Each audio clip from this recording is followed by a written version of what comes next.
E aí, Tiago, além disso que eu te provoquei, eu quero te fazer outra provocação. Você falou bastante do uso do anticomunismo como uma arma de dominação mesmo, de dominação mesmo.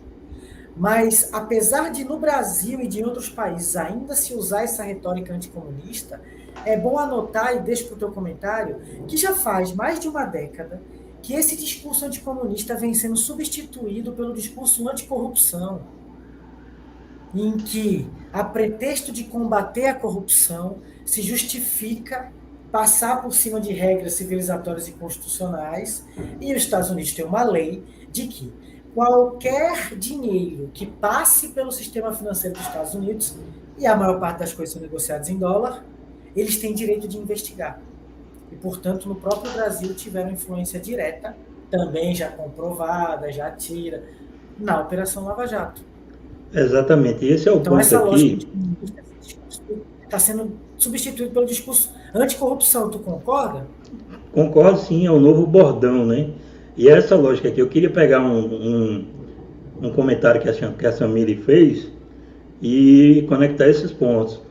Que a Samiri citou aqui o Supremo só Xandão. Ou seja, não tem como falar da questão dos militares, das Forças Armadas, de alguns grupos, né, que compõem os militares das Forças Armadas, sem falar na Operação Lava Jato e do papel de Xandão. E sem falar no conceito chamado lawfare, que significa o quê? A guerra através da justiça, né? Que utiliza o aparato jurídico e judicial justamente para perseguir, né, lideranças que buscam autonomia, que buscam defender os seus interesses nacionais, que buscam desenvolver um programa, né, de médio e longo prazo de autonomia e de alcançar um lugar ao sol. É preciso ter em perspectiva que muita gente desvincula isso. Tem gente que liga, veja só, Temer, Xandão e Lula. Mas não esqueçamos que houve a Operação Lava Jato. É preciso também levar em consideração que é o seguinte: tem muita gente agora que acredita que houve um golpe nas eleições, mas nega o fato de ter havido um golpe e do papel do Judiciário e do Congresso Brasileiro no governo Dilma. Muita gente acreditou na narrativa da Rede Globo. Foi aonde Sérgio Moro se alçou como um herói nacional e Bolsonaro como um herói nacional. Ora, levar em consideração as críticas que a Rede Globo fazia e os escândalos que ela veiculava do Petrolão, mas desconsideraram as críticas que a Rede Globo também fez ao Bolsonaro.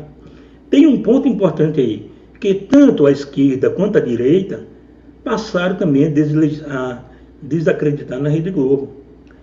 Mas é preciso ter noção do lawfare. O que é o lawfare? É uma guerra que ela vai surgir no sistema judicial norte-americano e é utilizada para desestabilizar os países periféricos que buscam se desenvolver, que buscam autonomia e que buscam prosperar. É preciso levar em consideração a variável internacional, não só, digamos assim, a dinâmica nacional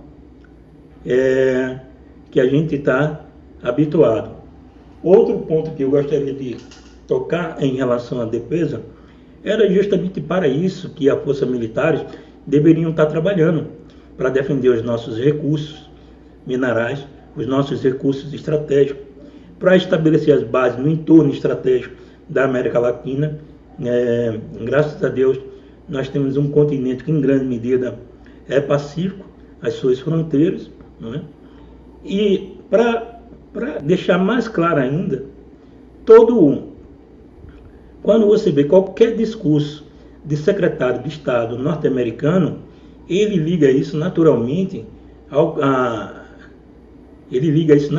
interesse nacional e, portanto, à questão de segurança nacional. Então, tudo está vinculado à segurança nacional. Eles estão fazendo agora eles estão batendo agora, tendo uma luta a nível comercial contra a China. Como é que eles falam isso? Trata-se de segurança nacional.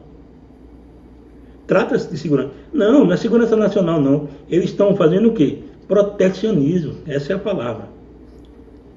Mas, como eles são, digamos assim, eles detêm, né, a grande mídia dominante, que em grande parte formata a percepção de mundo de boa parte das pessoas, então muita gente acredita nisso. E o pior, tem gente que, acadêmicos, professores também, dizem o seguinte: não, mas os Estados Unidos estão na grande luta, né, da geopolítica, a China, os Estados Unidos.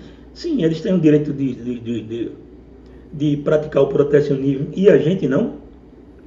Claro que a gente deve praticar no sentido de proteger nossas indústrias, de garantir que ela ganhe gordura, maturidade para competir no comércio internacional. Esse é o ponto, e não outro. Então, segurança nacional é um programa, como bem disse o embaixador Rubens Barbosa, é um programa de longo e médio prazo de autonomia nacional, que envolve Amazonas, que envolve a questão da tecnologia, a questão da cibernética, dos recursos naturais, né? Você veja como é que nesse governo, o grande disputa hoje, Felipe, é sobre semicondutores. E o Brasil privatizou a principal indústria, CEITEC, do Brasil, da América Latina, de semicondutores. A única, né, Tiago? A única. Como é que a gente pode disputar numa economia altamente dinâmica, numa competição altamente dinâmica, e aonde também tem a gente, agora na atualidade, estamos passando por um processo de transição no sentido da quarta revolução industrial, aonde os recursos como o cobalto e o lítio vai definir quem vai estar na liderança da geopolítica mundial. Então o Brasil precisa refletir sobre essas questões, também ter familiaridade com esses temas, com essa nossa provocação, para que veja se algum grau faz algum sentido e a gente tentar, ao invés, só um ponto aqui, Felipe, ao invés de estar nos degladiando entre nós, entre a esquerda e a direita, tentar reduzir esses acordos que a gente faz, tanto da direita quanto da esquerda, com a oligarquia nacional e internacional, tentar reduzir essa fragmentação do nosso tecido social, encontrar pontos de convergência entre a direita e a esquerda e, a partir daí, desenvolver um projeto realmente nacional, autônomo e soberano, que a gente possa disputar, digamos assim, os grandes temas, mas, acima de tudo, agir na cena internacional com a diplomacia que preza muito mais pela solidariedade e pela cooperação, e não pela competição, conflito e guerra. Olha como é importante o que você está falando. E como interfere na nossa vida, direto. No mundo, as nações se ajeitam, se acotovelam, brigam, invadem para garantir o quê? Acesso a recursos. E para garantir a sua predominância na sua região, que está no planeta. Portanto, o lugar que cada país ocupa nesse arranjo acaba sendo determinante para como a sua população vive. Na medida em que não há interesse das nações mais ricas em que um país como o Brasil ascenda no que diz respeito a ter tecnologia própria, a ter uma indústria muito forte, a indústria é o que gera mais riqueza na economia capitalista. A indústria é o que mais agrega valor. A indústria é o maior salto tecnológico e econômico.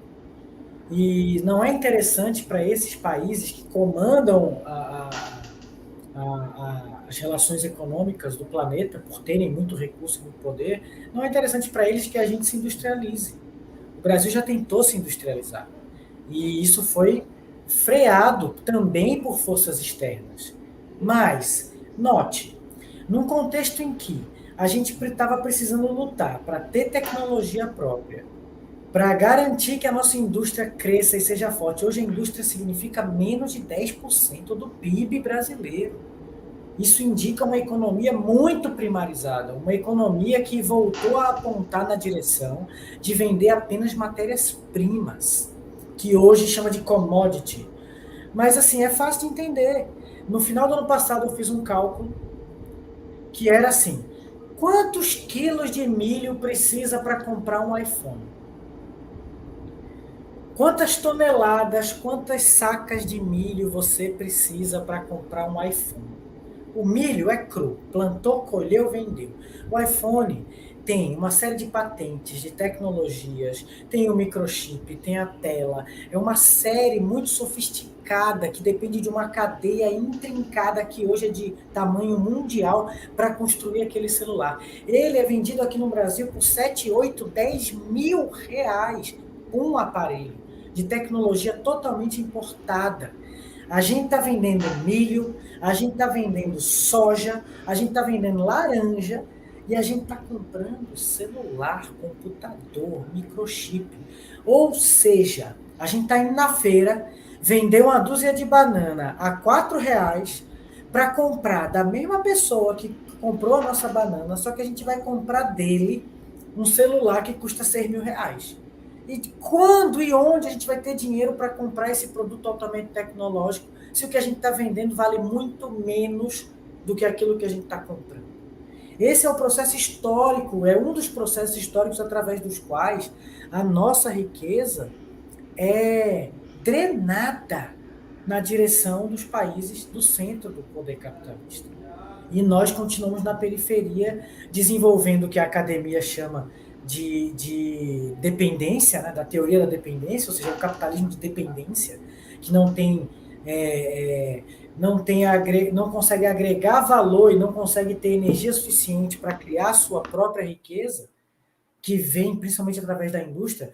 E onde estão as Forças Armadas? Por que o tema e a pauta das Forças Armadas hoje não é a defesa do território brasileiro, do território amazônico, do litoral brasileiro?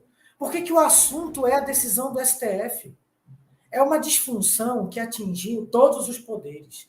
Hoje está tudo fora do lugar, como já foi bem anotado nos nossos comentários aqui. O Xandão. A atuação do Supremo hoje está fora do lugar, porque não é só ela que está fora do lugar, porque a atuação dos militares está completamente fora do lugar, o Poder Executivo Nacional estava totalmente fora do lugar, porque o Legislativo estava executando o orçamento nacional, ou seja, totalmente fora da sua atribuição lógica, legal, constitucional. Está tudo fora do lugar. E no poder, quando algo sai do lugar, outra coisa vem e toma lugar, não existe vácuo. Mas por que os graduados militares brasileiros estão tão preocupados com as decisões no STF, com as eleições e os resultados dela, e você não vê essa preocupação sobre o real perigo que a gente tem hoje de não garantir, nós hoje não garantimos a autonomia da nação brasileira sobre boa parte do território nacional? Eu não falo simplesmente das grandes cidades do Rio de Janeiro tomado por milícia e tráfico. Eu estou falando do Brasil profundo, que esse Brasil litorâneo das grandes cidades continua ignorando.